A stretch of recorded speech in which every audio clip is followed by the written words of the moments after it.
कुर्बान जाऊं। मियाँ साहब अल्लाह को किस खूब अंदाज में पुकारते थे। अव्वल हमद सना इलाही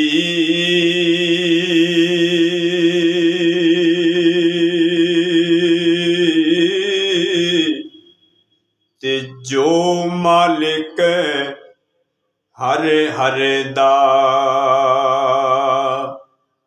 उसदा नाम सितारन वाला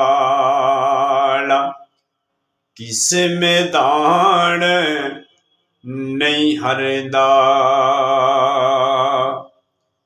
रहमत दा दरिया इलाही हरदम वगदा तेरा।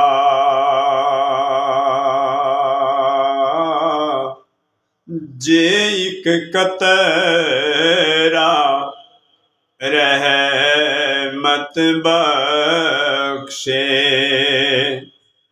ते कम बन जावे मेरा।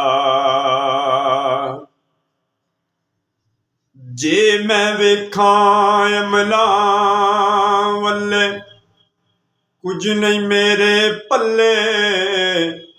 जे मैं वेखां तेरी रहमत वल्ले बल्ले बल्ले बल्ले। वीडियो अच्छी लगी साडे चैनल ने जरूर सबसक्राइब करें। शुक्रिया।